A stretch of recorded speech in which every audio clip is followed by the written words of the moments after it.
마가복음 8장 1절부터 10절 말씀입니다.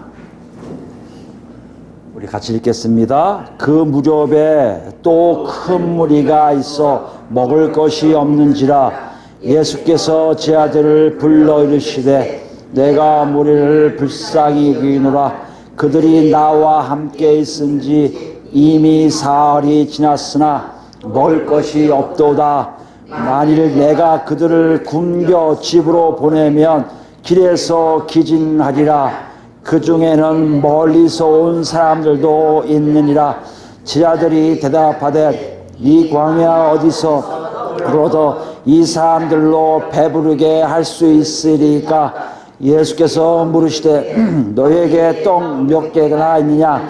이르되 7이로소이다 하거늘 예수께서 무리를 명하여 땅에 앉게 하시고 떡 7개를 가지사 축사하시고 떼어 제자들에게 주어 나누어 주게 하시니 제자들이 무리에게 나누어 주더라. 또 작은 생선 2마리가 있는지라. 이에 축복하시고 명하사 이것도 나누어 주게 하시니 배불리 먹고 남은 족각 7광주리를 거두었으며 사람은 약 4,000명이었더라. 예수께서 그들을 흩어 보내시고 그 제자들과 함께 배에 오르사 달마누다 지방으로 가시니라. 아멘. 지난 시간에 우리는 장애를 가진 사람을 통해서 하나님 나라의 모습을 보았는데요. 어떻습니까? 하나님 나라는요, 예수님과 1대1 만남을 통해서 시작되고요. 1대1 만남이 되니까 어떤 일을 합니까? 하나님이 나를 정말 잘 알고 계시구나 알 수 있고요. 또요, 나도 하나님의 원대한 계획이 뭔지를 알 수 있는 하나님과 나와의 교제가 일어나고 있음을 우리가 안다는 것이에요. 여기서 뭡니까? 더 나갈 때 성령께서 오셔서 우리를 어떻게 해요? 그런 삶으로 가게끔 인도하고 있음을 우리는 분명하게 알게 되었습니다. 여러분, 한 주간 어떠셨어요?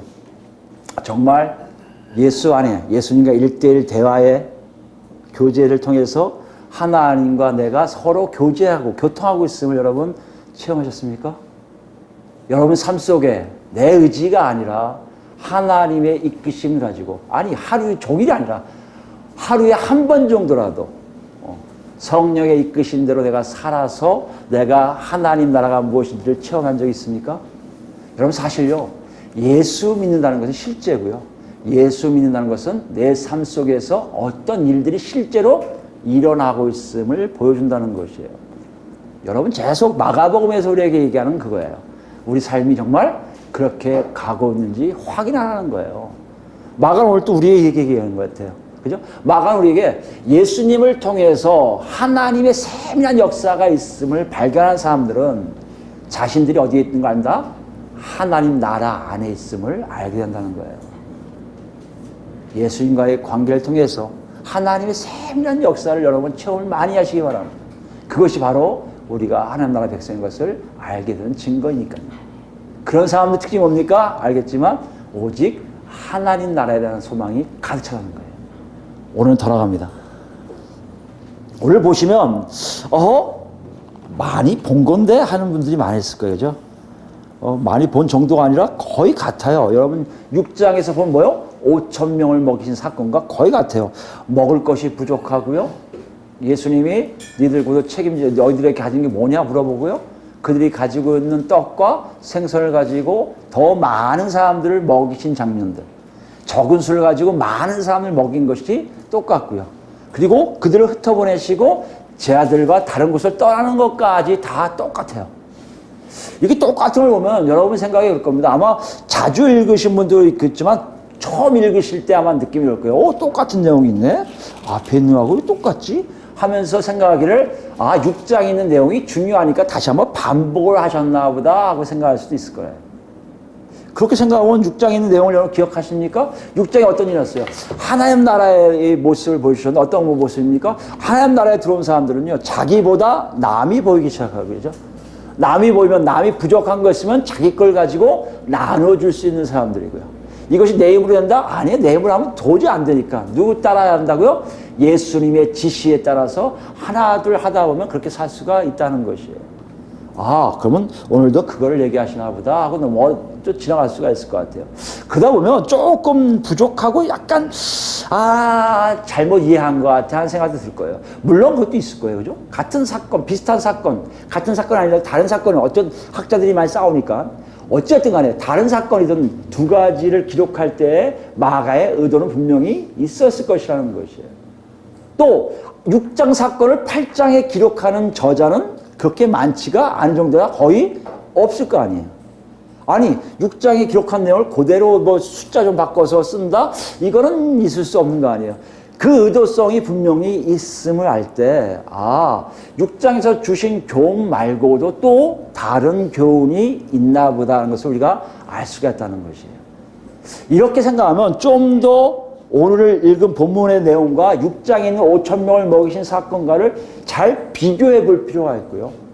비교한다는 의미는 뭡니까? 분명히 저자가 이걸 기록한 사람이 이걸 이렇게 썼는데 그때하고 달리 쓰던 것이 많이 있을 거예요. 왜 달리 쓸까요? 나는 이것이 앞의 사건과 조금 다른 거야 하는 것을 보여주기 위한 거 아닐까요? 그러니까 달리 쓴 것을 우리는 열심히 이해하면 될 거 아니에요. 그죠? 그래서 오늘은 여러분 앞에 있는 내용과 오늘 본문 내용을 비교해서 달리 쓴 걸 가지고 정말 뭘 얘기하려 했을까?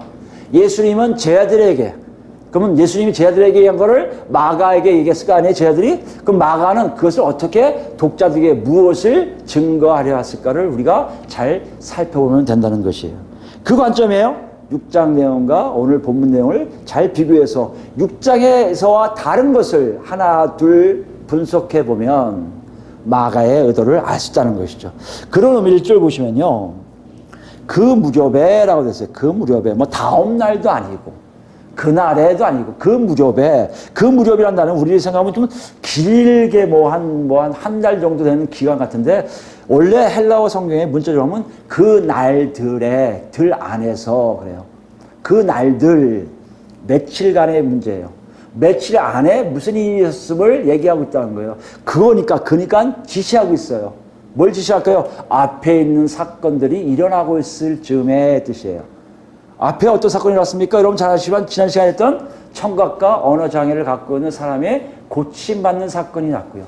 고침받는 사건을 통해서 예수님이 절대 얘기하지 말라는데 이 사람이 얘기하기 시작하니까 어떤 일이 난다고요? 37절 보니까 사람들이 심히 놀라서 그가 모든 것을 잘하였도다 못 듣는 사람들도 듣게 하고 말 못하는 사람들도 말하게 한다 하니라. 사람들이 다 알게 됐다는 것이죠. 이렇게 보면 그 사람들이 다 모이기 시작했던 걸 우리 알 수 있고 1절에 나오는 큰 무리는 바로 누구요? 위에 나와 있는 37절의 사람들로 볼 수가 있다는 것이에요.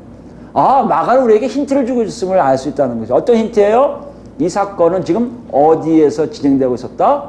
데가볼리에 있는 갈릴리 바다 근처에서 일어난 사건이었을 것이라는 얘기예요. 뭘 얘기할까요? 앞에 사건은요. 거기도 나와 있지 않아요. 중심적인 인물이 누구다라고 뚜렷하게 나와 있지 않지만 문맥 안에서 이야기는 유대인들에게 대한 일들이라면 오늘은 뭐요? 이방인들에게 행해진 역사임을 지금 마가는 알려주고 있다는 것이에요. 유대인들에게 행한 것과 이방인들이 행한 것이 같구나라고 우리 입장에서 보면 아무 문제가 없어요. 예수님이 하나님이신데 그걸 못해? 똑같이 하실 수 있지. 그걸 넘어가지. 기적적인 예수님, 할렐루야, 만세! 하고 가면 되는 거 아니에요. 그런데 여기 보면 마가가 그걸 통해서 얘기하고 싶은 어떤 것이 더 있음을 알 수 있어요. 그리고 보면 그것을 알 수 있는 게 누구에 대한 초점이 달라지나 보세요. 1절부터 보시면 1절에 보면 예수께서 제자들을 불러 이르시되 왜요? 먹을 것이 없어서. 여기 보면 6장에는요. 누가 시작해요? 여러분 기억력 좋으신 분 알겠지만 제자들이 먼저 와요. 주님 지금 사람들이 너무 많이 이 사람들 다 굶었는데 다 동네 보내서 사 먹게 하시죠. 여기부터 시작해요. 제자들이 주도권을 갖고 시작하는 일들이 앞에서 일어난 사건이었다면 마가는 애써서 다르게 표현하려고 노력한 것 중에 하나가 뭐예요? 예수가 직접 그들에 대해서 알게 하셨다는 것이에요. 제자들은 몰랐을까요? 모르는 것이 아니라 의도적으로 마가는 제 아들이 좀 더 이렇게 별 관여하지 않았음을 본문에 기록하고 있다는 것이에요. 또 볼까요? 2절 말씀 보시면 내가 무리를 불쌍히 여겨라 그들이 나와 함께 있은지 이미 사흘이 지났으나 먹을 것이 없도다. 3절에 만일 내가 그들을 굶겨 집으로 보내면 길에서 기진하리라 그 중에는 멀리서 온 사람들도 있느니라. 자, 1절 3절까지 오직 예수님이 다 하세요. 얘들아 나 참 저스 불쌍하다. 야 지금 굶는 사람들 많아. 니들 집에 보내면 그 사람 다 굶어 죽을 것 같아. 아니 기진맥진할 것 같아. 야 이거 안 되겠다 먹여야겠다. 이렇게 얘기하신 거예요. 앞에서 누가 했다고요? 제자들이 얘기해요. 예수님 저 사람들 안 되겠어요. 빨리 보내서 뭘 먹을 거 사게 해야 될 것 같아요.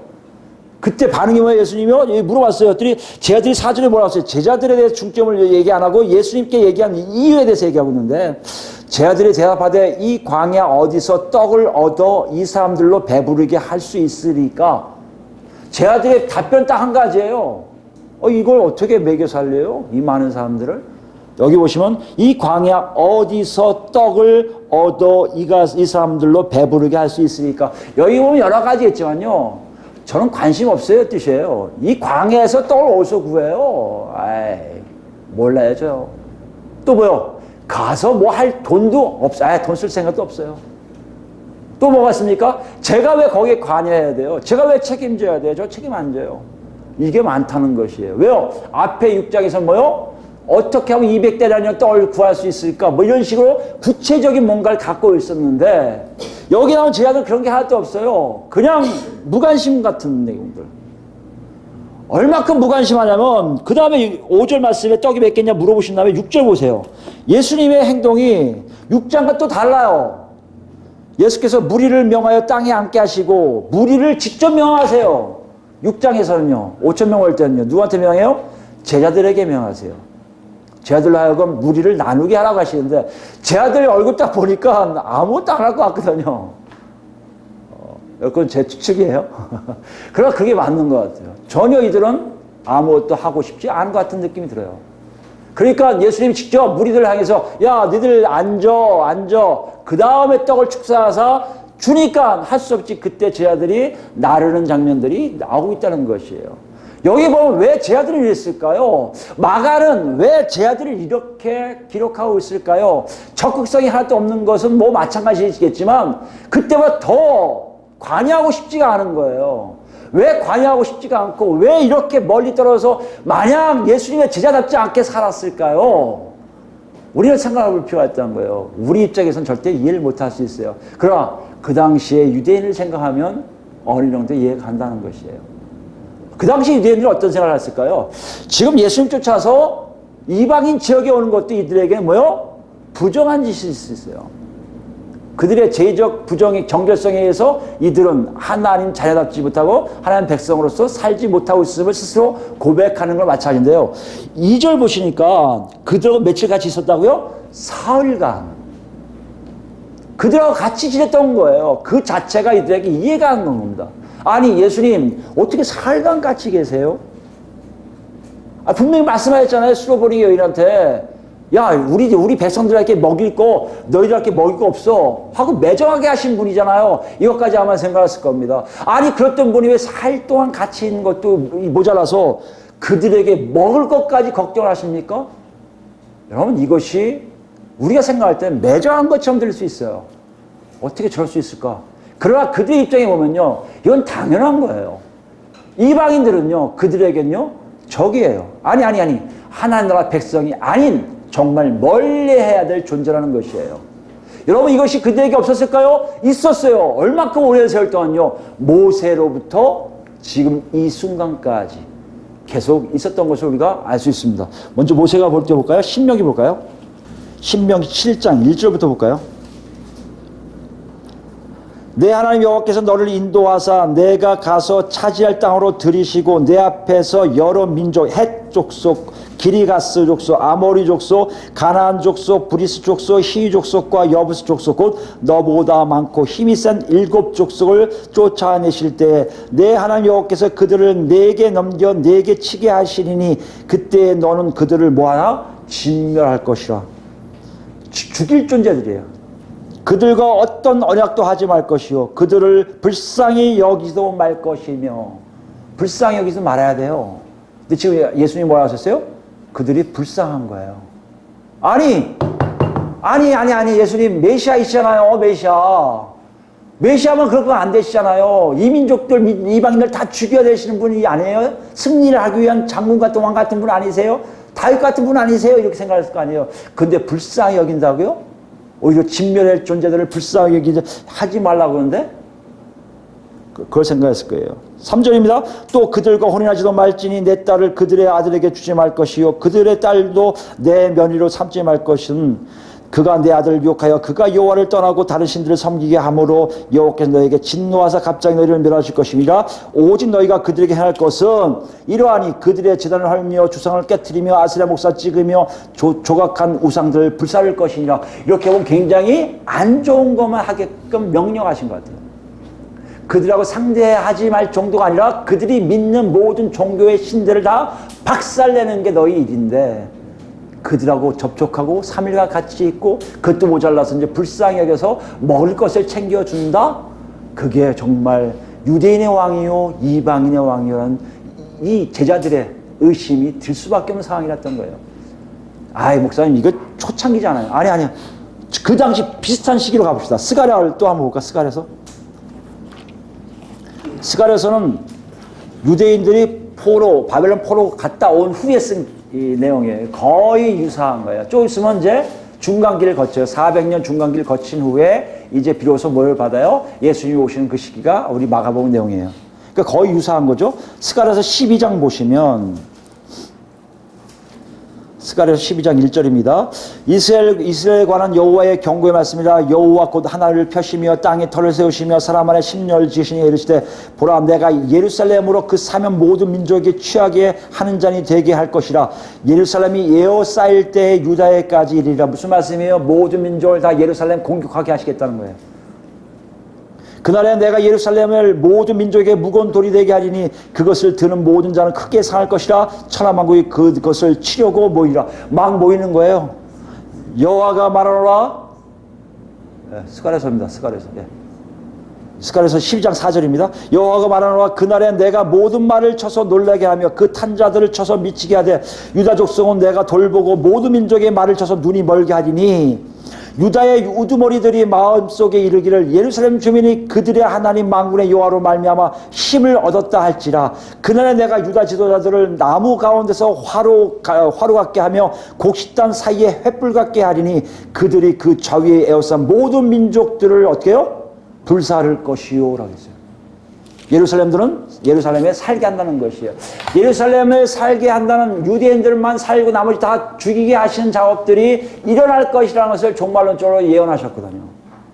이걸 보았던 많은 사람들이 유대인들이 실제적으로 그렇게 생각했어요. 메시아가 오면 유대인들이 살아남고 로마는 다 박살나고 예루살렘을 공격한 민족이었으니까 나머지 이방인들을 다 전멸될 것이라는 걸 이들 생각하고 그의 우뚝서 메시아로서 왕으로서 이 모든 세계를 다스릴 것이라고 그들은 생각하고 있었던 것이에요.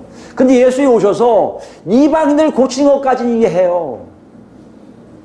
이방인들의 귀신 내쫓음까지 이해할 수 있어요. 그런데 그들에게요, 마치 광야에 있을 때 이스라엘 백성들에게 하나님이 만나를 주신 것 같은 역사, 유대인들에게 서로 오병이어로 5,000명을 먹이신 사건 같은 것을 지금 실현하신다고 생각할 때 제 아들은 이것이 하나님 뜻이 아니라고 생각했을 거예요.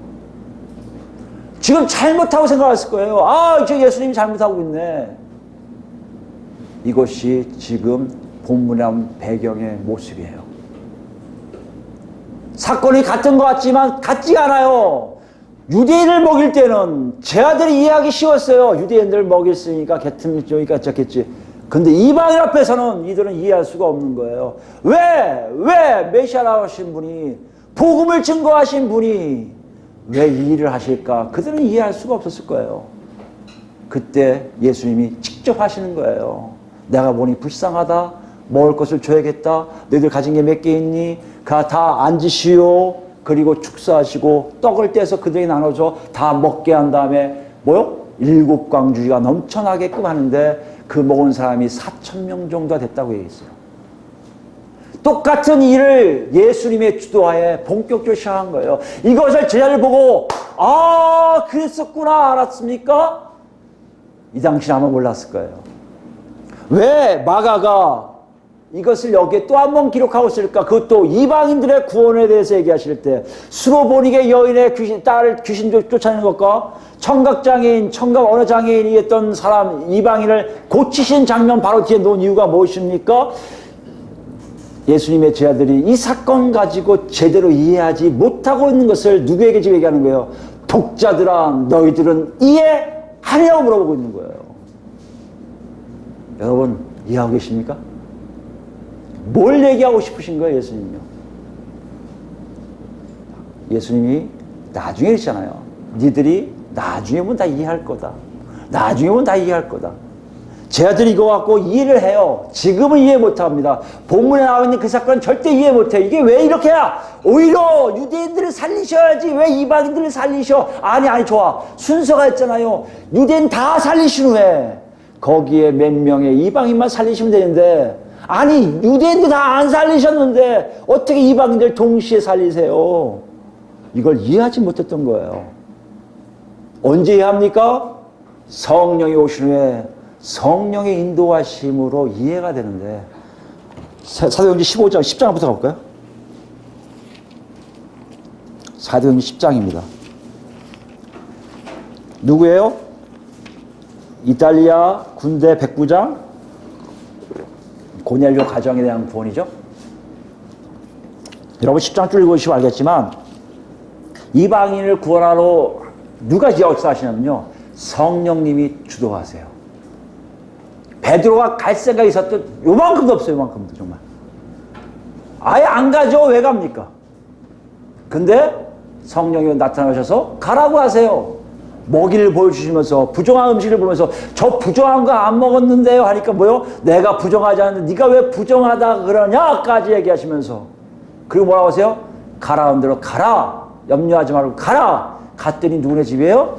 이탈리아 군대 백부장 고넬료 집안이에요. 이걸 다 여러분 읽으신다면 3, 4절 보시면 이렇게 얘기해요. 베드로가 3, 4절입니다. 베드로가 입을 열어 누구요? 베드로예요. 베드로 누구와 관련있다고요? 마가복음의 저자인 기록자인 마가와 관계되어 있잖아요. 이걸 보면 베드로가 직접 경험하는 거예요. 베드로가 입을 열어 말하되 내가 참으로 하나님은 사람의 외모를 보지 아니하시고 각 나라 중 하나님을 경외하며 의를 행하는 자는 다 받으신 줄 깨달았도다. 아니 고넬료에 가서 복음을 증거하니까 베드로가 놀란 거예요. 아니 이럴 수 있습니까 하나님? 근데 보니까 안 그래요. 하나님은 그러신 분이구나 알았어요. 그리고 뭐예요? 여러분 쭉 읽으면 아시겠지만 36절부터 복음을 증거해요. 자기들이 배웠던 것, 자기들이 예수님께 배웠던 모든 걸 그대로 증거해요. 증거를 한 다음에 44절 보시니까 베드로가 이 말을 할 때 복음을 다 증거할 때 누가 역사하신다고요? 성령이 말씀 듣는 모든 자에게 내려오시니 베드로와 함께 온 할례 받은 신자들이 이방에게도 성령 부어주심으로 말미암아 놀라니 이는 방언을 말하며 하나님 높임을 들음이로라. 아니 유대인들에게 아니 자기들이요 자신들에게 있었던 성령의 역사가 이방인 고넬료 가정에 있던 사람들에게 복음이 들어가니까 그대로 일어나는 거예요. 아니 이럴 수가 있습니까? 이방인들은 이런 존재가 아니라고 했을 텐데 베드로 아마 깜짝 놀랐을 거예요. 이런 일이 진짜 일어나는구나. 47절입니다. 이에 베드로가 이르되 이 사람들이 우리와 같이 성령을 받았으니 누가 능히 물로 세례 베품을 금하리요 하고 명하여 예수 그리스도의 이름으로 세례를 베풀하거니라. 그들이 베드로에게 며칠 더 머물기를 청하니라. 무슨 말씀이에요? 베드로 사도가 비로소 예수님이 하셨던 오늘 4,000명을 먹인 사건과 유사한 사건을 실제적으로 느끼게 되었다는 것이에요. 이때는 예수님 직접 하셨다면 지금 누가 하셨어요? 성령 하나님이 역사하심을 통해서 알게 되었다는 것이에요. 이것이 여기서 끝났습니까? 아니에요.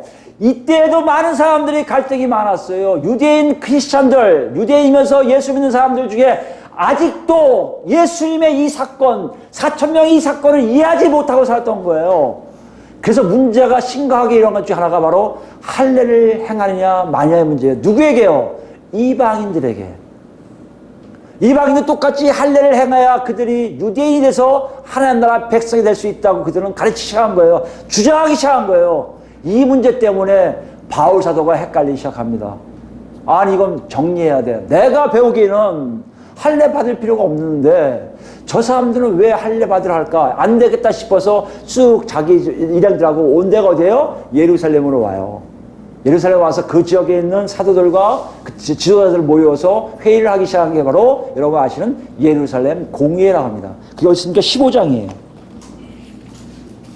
사도행전 15장에 보시면요. 1절 2절 말씀 보십니다. 15장 1절 2절.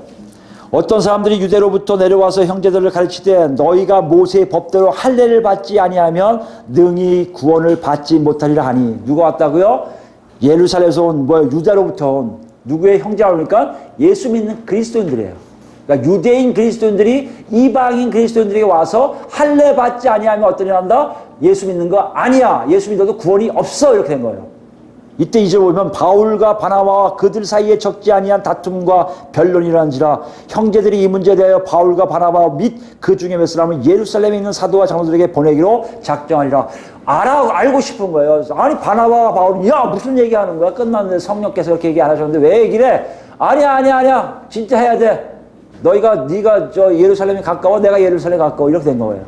그러니까 지역에 있는 사람들이 안 되겠습니다. 바울 사도님 가십시오. 가서 확실하게 물어보고 오세요. 하고 시작한 게 예루살렘 공회인데 5절 말씀 보세요. 왔어요. 예루살렘에. 바리새파 중에 어떤 믿는 자들이 바리새파 중에요. 바리새인 중에 누가요? 예수를 믿는 사람들이 있었던 거예요. 예수 믿는 어떤 사람들이 일어나 이방인에게 할례를 행하고 모세의 율법을 지키라 명하는 것이 마땅하다 하니라. 이들은 아직도 성령의 체험을 통해 예수를 믿는다 하면서도 뭘 모르는 거예요? 예수님이 이 땅에 오셔서 어떤 일을 행하고 계신지를 정확히 알지 못했던 거예요. 그들 눈에는 이방인도 유대인처럼 되면 오케이, 유대인처럼 안 되면 절대 구원이 없어. 이것이 그들의 생각이었던 것이에요. 그때 누가 일어납니까? 베드로예요. 7절입니다. 많은 변론이 있은 후에 베드로가 일어나 말하되 형제들아 너희도 알거니와 하나님이 이방인들로 내 입에서 복음의 말씀을 들어 믿게 하시려고 오래전부터 너희 가운데서 나를 택하시고 또 마음을 아시는 하나님이 우리에게와 같이 그들에게도 성령을 주어 증언하시고. 누구에게 얘기해요? 고넬료 가정의 얘기를 그대로 간증하는 거예요. 믿음으로 그들의 마음을 깨끗이 하사 그들이나 우리나 차별하지 아니하셨느니라. 이방이나 유대인이나 차별이 없었던 것을 그렇게 안 거예요.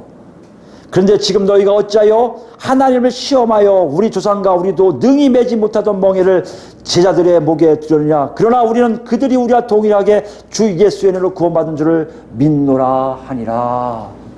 야단치는 거예요. 야 니들 어떻게 니들도 못하는 우리도 못하는 멍에를 또 그들에게 씌우려 하느냐. 다들 똑같이 차별 없이 구원받았다고 증거하는 거예요. 여러분 베드로가 고넬료 사건을 통해서 뭘 이해했을까요? 여기 얘기할 정도가 아니라 저는 회귀해서 과거로 돌아가서 4,000명을 먹이실 때 예수님이 왜 그 사건을 그렇게 하셨는지를 이해할 수 있었던 거예요. 아 예수님이 오신 것은 유대뿐만 아니라 이 땅에 살고 있는 모든 민족 누구에게나 다 복음을 주시기 위한 것이었구나. 구원을 주시기 위한 것이었구나. 그 긴 세월 동안에 베드로는 성령의 인도하심을 통해서 비로소 깨닫게 된 거예요. 이 사건이 있은 후에 가요 바울은 자연스럽게 할례 얘기 안 하게 됩니다. 그런데도 끝까지 이 싸움이 있어요. 할례 받아야 돼 말아야 돼. 할례 받아야 돼. 이 싸움 때문에 바울 사도가 굉장히 많은 책에 할례 받는 사람들을 야단치고 오히려 그러지 말라고 권면하는 내용들이 많이 있음을 우리가 성경을 통해서 읽습니다. 무슨 얘기합니까? 예수를 믿었는데도 예수님이 어떤 일을 하고 계신지를 정확하게 알지 못한 사람이 있다는 것이에요. 예수님이 요구하는 게 뭔지를 정확히 알지 못한 사람들이 있다는 것이에요. 그것은 뭘 얘기합니까? 처음에 예수님이 말씀하셨던 마음이 정결하지 못하니 하나님을 만나지 못하는 거예요.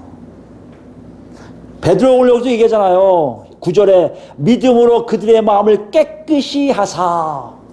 이미 그들도 깨끗이 한 것을 베드로 알고 있는데, 베드로는 보였는데 아직까지 예수를 믿는다면서 하나님 뜻을 제대로 알지 못하는 많은 사람이 있다는 것은 진정으로 마음이 정결하지 못한, 성령의 이끄심을 받지 못한 일들이 일어나고 있었다는 것이에요.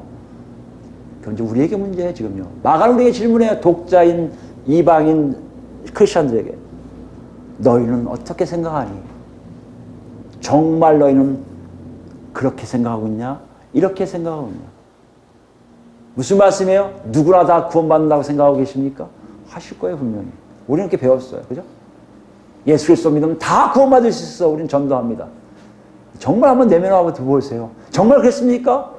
저희는, 나 자신은 당연하죠. 나 자신은 구원받는 거 당연해요. 그런데 여러분 마음속에 저 사람은 안 될 거라 생각을 하고 있지 않습니까? 우리의 한민족들은 구원받을 수 있지만 누구누구는 구원받지 못할 거야 생각하고 있지 않습니까? 우리가 지금 뭐 하고 있는 거예요? 마음이 정결하지 못함을 지금 말씀하고 계세요. 우리 마음이 깨끗하다면 하나님 뜻을 알 거예요. 누구나 내가 싫어도 정말 더럽다고 생각하고 정말 아리꼽다 생각하고 저 사람이 구원받으면 천국 가면 난 천국 안 가고 싶어하는 사람이 있더라도 하나님은 그 사람을 위해서 예수님을 보내셨다는 거예요. 그것이 여러분 안에 들어오고 계십니까? 오늘 4,000명을 먹이신 장면 속에서 예수님이 쟤들에게 알리고자 했던 놀라운 역사예요. 여러분, 우린 그런 걸 많이 해요. 실제로요, 우린 이렇게 오랜 기독교, 교회 생활을 오래 하다 보면 많은 분들이 이야기 듣는 얘기예요. 이것은 하나님 뜻이야. 이렇게 하면 하나님 참 기뻐하셔. 내가 볼 때 저 사람은 은혜가 있어. 내가 볼 때 저 사람은 참 믿음이 좋아. 그런 얘기 참 많이 해요. 저는 반문하고 싶어요. 정말 하나님이 여러분에게 그렇게 얘기하셨어요? 누구 생각에? 우리 자신 생각 아니에요? 우리 자신 생각할 때 저 사람은 좋고 저 사람 나쁘고 이렇게 하는 거 아니에요? 하나님 여러분한테 얘기했다면 오케이요. 하나님 오늘 저한테 말씀하셨어요. 아무개는 믿음이 없대요. 오케이요. 근데 정말 그런 적 있습니까? 없으면 얘기하지 마셔야죠. 평가하지 말아야죠. 우리는 너무 쉽게들 많이 해요. 내가 심판자의 자리에 앉고 싶어요. 내가 예수를 믿어보니 저 사람 믿는 거고 저 사람 안 믿는 거야 얘기하고 싶어요. 오늘 예수님 말씀하세요. 아니다. 네가 할 게 아니라 내가 할 거야. 하나님 보내신 이유는 바로 모든 사람을 다 구원시키기 위한 것이고 누구나 다 구원받을 길로 인도하시기 위해서 오셨음을 말씀하고 계시다는 것이에요. 이것이 쟤들에게 굉장히 부딪혔을 거예요. 그럼 여러분, 우리에게는 어떻게 오고 있습니까? 누구나 다에 정말 들어갑니까? 그럼 누구나 다는 어떻게 가능할까요? 여러분 지금 생각하면 왜 못해요? 하면 되지. 뭘 못해요? 이러는데요. 과거로 돌아가면 이건 참 어려운 일이에요. 왜 어려운지 보세요. 고대 근동 사람들에게는요. 신은 거의 민족의 신이에요. 그리고 한민족, 배달의 민족. 그래서 배달의 민족이면 배달의 민족만이 믿는 신이 있어요. 이 신은요. 어딜 가도 변하지 않아요. 그래서 옛날에 여러분 정복 영화를 보면 항상 뭘 때려 부십니까? 신들의 머리를 잘라버리잖아요. 신상들 다 때려 부시는 이유가 있어요. 니들이 믿는 신보다 우리가 믿는 신이 세잖아. 그 증거가 니들이 믿는 신 다 잘라버렸잖아. 그래서 목뒤 다 없어요. 상들마다. 정복당한 민족의 비참함이에요. 그렇게들 얘기해요. 민족 신이기 때문에 절대 안 바꿔요. 여러분 궁금하지 않습니까? 이상하지 않습니까? 애굽 땅에서 그렇게 많은 기적의 역사를 하나님 베푸셨는데요. 애굽인들이 같이 가는 사람 별로 없어요. 우리 같으면 저 여호와가 더 세네 갈래 했을 텐데 안 가요. 왜 안 갑니까? 거기 가면요. 자기는요. 찬밥 신세 아니 여호와하고 관계없는 사람을 생각해서 갈 수가 없어요. 노예들만 따라가잖아요. 나중에. 노예들까지 따라가고 일부만 따라가잖아요. 무슨 얘기합니까? 그 당시에 다른 신을 믿는다는 것은 태어날부터 불가능하게 여겼던 거예요. 그랬던 사람들이 유대인들에게 주셨던 놀라운 만나의 사건을 지금 자기들이 받고 있다는 얘기는 뭘 얘기합니까? 이방인들이 이렇게 얘기하는 거예요. 하나님이 지금부터 나의 하나님이십니다 고백하는 거예요. 이거 쉽지가 않아요. 그 당시 생각하면요, 절대 있을 수가 없어요. 오늘날 불교인이 기독교 오는 거, 이거는 갖다 댈 게 아니에요. 유교 믿었다가 나 옛날 공자와 왕자, 맹자와 했는데 지금 여기 와, 이거 비교 때 할 때가 아니에요. 그때는요, 갈 수가 없어요. 꼭 이슬람교도가 가족사 뭐야 갖고 사람 막 죽이는 것 같은 일, 그런 거 정도로 굉장히 엄격하게 안 되는 일이었어요. 그런데 이방인들이 갔단 말이에요. 왔단 얘기예요. 유대인의 하나님을 자신의 하나님으로 믿고 따르고 있었다는 것이에요. 여기가 누구나 다 가능하다는 것이에요. 그 여러분과 저도 다 가능한 거 아니에요? 맞아요. 우리도 유대인의 하나님이 우리의 하나님이 될 수 있다는 것이에요. 그럼 어떻게 가능합니까? 누구나의 다에 우리가 들어가는 가능성이 어디에 있습니까? 오늘 마가는 독자들에게, 이방인 독자들에게 그것을 정확하게 보여주고 있어요. 본문으로 와볼까요? 여러분과 제가 여기 있다면 우리도 지금 예수님이 우리에게 보여주시고자 하는 아버지 하나님을, 우리의 아버지 하나님을 믿는 것을 여러분 아시기 바랍니다. 만약에 여기 없다면 여러분에게 놓고 하시는 거예요. 아무개야 들어와. 첫 번째요, 2절 말씀 보시면 사흘이 지났는데요, 그 앞에요, 그들이 나와 함께 있은지. 함께 있다는 이 뜻이 굉장히 의미가 있는 단어입니다. 이 단어 원래 뜻은 거예요, 길게 참다, 오랜 기간 동안 기다리다 참다 뜻이고요, 남다라는 뜻이 있고요, 관계가 견고하다는 뜻이에요. 그래서 보통 언어학자들에 의하면 이 단어는요, 헌신을 얘기하고요, 절대적인 지지를 얘기해요. 그리고 여기에 있는 함께 있으면요, 궁금해서 저 사람이 3일 동안 나한테 뭘 먹일까, 너 나한테 뭘 줄까, 무슨 누굴 고칠까, 이렇게 궁금해서 오는 사람들이 아니고요, 정말 예수님을 지지하는 사람들이에요. 예수님이 누군지 아는 사람들이에요. 그래서 의도적으로, 목적적으로 난 저분하고 있을래 하고 온 사람들 얘기하는 거예요. 며칠간요? 3일간 그렇게 다녔다는 것이에요. 여기 보면 아시겠지만 이런 관계를 하는 거예요. 그냥 막연하게 만나고 나 막연하게 예수 믿을래, 그게 아니라 예수가 누구신지를 알고요, 예수에 대해서 적극적으로 헌신하고 예수에 대해서 적극적으로 지지하고 예수님과 함께 있으려고 다가오는 사람들, 이 사람들이 이방인인데 누구나 다에 해당되는 하나님을 믿는 사람들의 모습이라는 것이에요. 여러분 그렇습니까? 정말 예수님께 헌신하고 계십니까? 예수님을 절대 지지하고 계십니까? 예수님을 만나고자 하는 것이 그냥 나의 편의를 위한 게 아니라 정말 그분이 외에는 없기에 달라붙고 계십니까? 이걸 또 강조하고 있어요. 목사님 요거 한 단어 갖고 그렇게 얘기하면 이상하잖아요. 맞아요, 그럴 수 있어요. 6절 보시면요, 6장 내용과 또 달리 표현한 게 있어요. 이게 이제 마가가 우리에게 알려준 힌트예요. 6장에 보시면 6장 7절 보시면 6장에 나왔듯이 떡과 생선을 같이 축사를 해요. 다시 축복해요. 축복하고 먹는 게 나와요. 그때 꼭 유대인의 가정에서 우두머니 가장이 밥 먹기 전에 하나님께 감사 축복하고 그 다음에 나눠주는 것 같은 장면이었다고 제가 말씀드렸습니다. 여기 보면 이걸 나눠요. 나누는데 보세요. 7절에는요, 생선 가지고는 축복하세요. 근데 위에 떡을 가지고 어떻게 하십니까? 떡을 가지고서는 축사하시고 떼어 제자들에게 줘요. 여기에 축사라는 단어는 앞에 뒤에 나오는 축복과 다른 단어예요.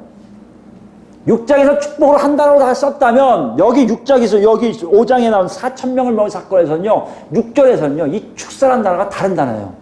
이 축사가 뭐하고 똑같냐면요, 우리가 알고 있는 주의 만찬, 성찬을 의미하는 단어하고 같아요. 이 단어의 원래 뜻은요, 관계를 맺고 있는 사람, 의무적인 관계를 맺고 있는 사람들이 그 의무적인 관계 속에서 상대방에게 감사드리는 거예요. 이해되세요? 관계하에 이루어지는 감사예요. 근데 이걸 그냥 일반인들, 그 당시 초대교회 성도들 보면 딱 이 단어 보면 뭘 생각한다고요? 성찬을 생각하게 된단 말이에요. 성찬은 누구라고 하는 거예요? 예수님의 죽으심을 기념하고자 모인 사람들만 하는 것이 성찬이에요. 예수님이 나 때문에 무슨 일을 하신 걸 정확히 아는 사람만 하는 것이 성찬이에요. 마가는 일부러 이 단어를 쓰는 거예요. 예수님이 떡을 들고 축사하시는 이 단어에 그 단어를 쓰는 거예요. 뭘 얘기하시는 거예요? 예수님의 죽으심에 동참하는 사람들이라는 것을 확인시켜주는 작업이에요. 이게 어디하고 똑같습니까? 요한복음에 나와 있는 마지막에 올라가시 전에 떡을 떼시고 포도주를 나눠주신 그 장면과 똑같은 거 아니에요. 지금 그 얘기를 하고 있는 거예요, 마가가요. 여러분 정말 누구나 다에 포함되고 싶으세요?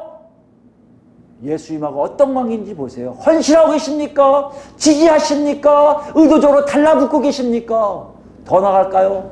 그분의 죽으심이 나와 너무나 밀접할 뿐만 아니라 나와 관계를 맺으신 놀라운 사건을 고백하십니까? 그것을 먹을 때 합당한 사람들, 그 떡을 먹을 수 있는 사람들, 그 사람들이 바로 뭐다? 이방인이면서 누구나 다에 포함되는 사람들이라는 것이에요. 여러분 어딘지 확인하셔야 돼요. 예수 믿는 거 여러분 간단한 게 아니에요. 간단한 건 단 한 가지예요. 내가 하는 게 아니라 하나님이 다 알아서 하신다는 건 간단해요. 그러나 내 삶은요, 그것 때문에 완전히 바뀌기 시작해요. 붙들린 옛날에 관심도 없던 사람이에요. 가자 하면 에이 뭘 가 나중에 가지 이랬던 사람이에요. 그러나 예수님의 그 놀라운 역사를 알고는 나도 모르게 그분에게 딱 달라붙고 싶어서 자꾸만 전진하고요. 그분이 행하신 일만 가지고 뭔가를 하려고 노력하는 것이 바로 예수 믿는 거라는 거예요. 이 일을 위해서 오셨단 말이에요. 예수님이 제자들에게 얘기하는 거예요. 너희들이나 이방이나 중요한 것도 있지만 더 중요한 게 뭔지 아니? 가장 중요한 것은 나와 너희들이 어떤 관계를 맺고 있는지를 정확히 알아야 너희가 하나님 나라 백성인 것을 알고 그런 자만이 너희 마음이 정결하여 하나님을 보게 된다는 것이에요. 여러분 정말 그렇습니까? 증거가 있어야 되잖아요. 여러분 증거가 또 마가가 애써서 쓴 것 중 참 좋은 단어가 있는데요. 그게 8절 말씀이에요. 이런 사람들이 정말 그렇습니까? 나중에 알아요. 제자들이 다 알아요. 사도 바울도 다 알아요. 우리도 알아요. 그게 뭐예요? 배불리 먹고요. 배불리 먹고. 배불리 먹는다는 것은요. 언어적으로, 단어적으로 이런 의미예요. 무조건 누가 가득 채울 정도로 먹는 거예요. 자기 몸에. 그것은 만족하는 거예요. 만족이라는 단어를 많이 씁니다. 만족하다는 뜻이 더 많아요. 근데 신기한 거는 왜 마가가 이걸 제가 주의해 봐야 되냐면 4절 말씀 보세요. 제자들이 그냥 내뱉는 말에 이 단어가 똑같이 쓰였다는 거예요. 이 광야 어디서 떡을 얻어 이 사람들로 배부르게 할 수 있으니까 이 배부르게 할 수 있을까 하고 밑에 배불리하고 같은 단어예요. 무슨 말씀이냐면 위에 4절에 제자들이 놓은 거예요. 누가 그거를 하겠어요. 이방인들인데 우리 유대인들인데 뭐 관심 가져요. 관심도 없어요. 그들에게 만족을 줄 수 있는 거 하나도 없을 거예요. 우리는 갑니다. 이거였는데 예수님이 반대로 얘기하시는 거예요. 제자들에게 듣고 너희들 잘 들어. 니들이 하는 게 아니라 내가 그들을 만족시킨다는 것이에요. 여러분 잘 들으셔야 돼요. 예수님과 관계된 사람들의 특징 중에 하나가 삶으로 나타나는데 그 삶이 뭔지 아십니까? 예수로 만족하는 삶이에요. 예수 없이면 불만족해요. 부족하고 짜증나요. 예수가 있으면요. 아무리 사건이 어떻게 복잡하고 환경이 나를 괴롭히고 어찌할 줄 모르지만 내 안에서는 예수 때문에 만족하는 것이 누구나 다에 포함된 모습이라는 얘기예요. 여러분 잘 보시기 바랍니다. 여러분 어떠세요? 정말 그런 관계를 맺고 계세요? 정말 여러분 예수님 한 분으로 만족하고 계십니까? 안 그렇다고요? 뭐가 부족해요? 뭐가 잘못됐을까요? 여러분 아직도 마음이 깨끗하지 않음을 여러분 인정하시는 거예요. 마음이 깨끗하고 정결하고 하나님 볼 사람들은 여기 나와 있는 이 관계들 그리고 그분 때문에 내가 만족하는 삶이 나도 모르게 하나 둘 펼쳐지게 되어 있다는 것이에요. 오늘 본문 우리에게 물어보고 있어요. 정말 그러니? 그런 예수님 만났니? 그런 예수 때문에 너희가 바뀌었니? 그런 예수 때문에 정말 예수 한 분 때문에 모든 것이 만족하다고 고백하고 있니? 여기 여러분 답으로 뭐라고 얘기하실 거예요? 잘 들으셔야 돼요. 예수 믿는 것은 여기에 답이 아멘으로 가는 겁니다. 내가 예수 믿었는데 아멘이 안 나옵니까? 지금 성령의 이끄심을 전혀 받고 있지 않음의 증거예요. 여러분과 제 삶을 돌이켜보시기 바랍니다. 여기 끝납니까? 아니에요. 밝아지니까요. 모든 사람들이 다 구원받을 존재들이에요. 구원받아야 돼요, 저 사람들. 그러니까 어떻게 해요? 그들 앞에서 내 삶이 예수 믿는 삶으로 드러나게 되는 삶을 살게 된다는 것이. 여러분이 하는 게 아니에요. 안에 성령님이 여러분의 말씀을 통해서 나오게 하시는 거예요. 이것이 예수 믿는 겁니다. 이것이 오늘 4,000명을 먹이시면서 제자들에게 보여주신 교훈이에요. 너희들 이것이 나와 동행하며 하나님의 백성 되는 것이라고 말씀하세요. 이 결론을 어떻게 낼 수 있을까요? 바울사도 여기 없었지만 바리새였던 유대인이었던 바울사도가 그것을 알고 골로새인들한테 편지 쓴 게 있어요. 거기에 기도 내용이 나오는데 그 기도 내용 나오면 거의 유사하게 결론을 맺고 있습니다. 같이 볼까요? 마지막으로 보겠습니다. 골로새 1장이에요. 9절부터 볼까요? 9절이요. 1장 9절.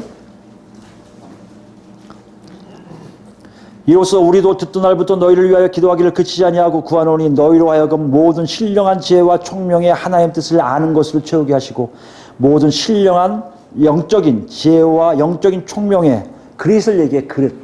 그래서 뭘 채워요? 하나님 뜻을 아는 것으로 채우게 하시고. 누가 채우시는 거예요? 하나님이 채우신단 말이에요. 여러분이 그걸 보셔야 돼요. 내가 채우고 있으면 지금 여러분 깨끗하신 거예요. 안 채워지나? 여러분 죄송하지만 아직 마음이 정결한 것이 아니에요. 10절입니다. 주께 합당하게 행하여 범사에 기쁘시게 하고 모든 선한 일에 열매를 맺게 하시며 하나님을 아는 것에 자라게 하시고. 다 뭐요? 기뻐하고 범사에 착한 일을 하는 것도 다 하나님 아는 것을 자라게 하신 역사였다는 것이에요. 그의 영광의 힘을 따라 모든 능력으로 능하게 하시며 기쁨으로 모든 견딤과 오래 참음에 이르게 하시고 우리로 하여금 빛 가운데서 성도의 기업의 부분을 얻기에 합당하게 하신 아버지께 감사하게 하시기를 원하노라. 기도 내용이 뭔지 아시겠죠? 아버지를 뜻을 알고 아버지를 알게 하셔서 아버지께 감사가 나오는 삶이라는 얘기예요. 왜요? 이게 아까 얘기한 축사 개념이에요. 하나님과 관계 속에 알고 있는 사람들이 하나님께 드리는 감사예요. 무조건 감사합니다. 이게 아니라 하나님과의 관계를 통해서 하나님을 알아감으로 나오는 감사. 하나님이 누구신지를 아니까 나오는 감사. 그 감사가 우리 안에서 나올 수밖에 없고요. 그것이 모여서 그런 사람들이 모여서 드리는 것이 진정한 하나님께 드리는 예배고요. 그들이 모여서 나누는 떡과 잔이 바로 뭐요? 성찬이라는 것이에요. 19절 봤습니다. 19절. 아버지께서는 모든 충만으로 예수 안에 거하게 하시고 예수 안에 모든 충만이 다 있어요. 그의 십자가 피로 화평을 이루사 만물 곧 땅에 있는 것들이나 하늘에 있는 것들이 그로 말미암아 자기와 화목하게 되기를 기뻐하심이라. 예수 그리스도를 통해서 이 땅에 있는 모든 것이 사람뿐만 아니라 하나님이 창조한 모든 것과 막혔던 담을 다 허시기를 원하시는 거예요. 여러분, 이것이 예수님 오신 목적이에요. 이것이 하나님이 아버지께서 예수님을 이 땅에 보내신 이유예요. 21절입니다. 전에 악한 행실로 멀리 떠나 마음으로 원수가 되었던 너희를 이제는 그의 육체의 죽음으로 말미암아 화목하게 하사 너희를 거룩하고 흠없고 책망할 것이 없는 자로 그 앞에 세우자 하였으니. 이게 누굴 얘기하는 거예요? 이방인 골로새서 교인들아, 너희가 그렇지 않았니? 우리가 똑같이 얘기해요. 우리 여기 살고 있는, 이 땅에 살고 있는 우리도 똑같지 않았어요? 하나님과 멀리 떨어져 있었는데 예수 그리스도의 피에 의해서 가까워지고 화목하게 되고 거룩하게 되지 않습니까? 23절 마지막 이런 고백합니다.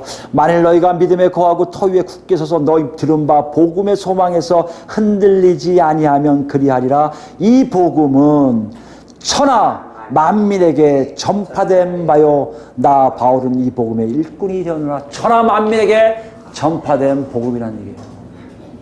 여러분, 하나님을 아버지라 부르고 계시지 않습니까? 성령이 이끌려 살고 계시지 않습니까? 그러면 하나님의 뜻이 어디로 가고 있는지 알잖아요. 우리부터 시작하셔야 돼요. 나 자신부터 시작해야 돼요. 내가 지금 잘하고 있는지 못하고 있는지. 잘하고 있다면 가셔야 돼요. 계속. 못하고 있다면 돌이키셔야 돼요. 그러면서 오늘 준 4,000명이 먹이신 사건을 통해 제들에게 보신 것처럼 유대인이면서 이방인을 다 통틀어서 하시는 말씀이 이제 이런 날이 곧 올 건데 제 아들아 니들이 여기에 복음의 전도자가 되기를 원한다고 얘기하시는 거예요. 우리에게 동일하게 얘기하십니다. 우리 삶 속에서 성령께서 인도하심으로 여러분과 저를 통해서 주변 사람들에게 아직 예수를 모르는 사람들에게 이 놀라운 복음을 실제 삶으로 증거하기 위해서 여러분과 저를 부르셨고 거룩하게 하셨고 이 자리에 함께 모이게 하신 거예요. 그렇다면 여러분의 삶이 어떠냐에 따라서 오늘 4,000명 속에서 예수님이 주시는 떡과 생선을 먹는 그런 삶이 되는지 아닌지를 여러분이 분명하게 아실 거예요. 여러분 어디 계십니까? 누구나 다에 포함됩니까? 아닙니까? 우리 모두 다 누구나 나에 다 들어가서 하나님께 경배드리고 감사드리기를 예수 그리스도로 축원드립니다. 아멘.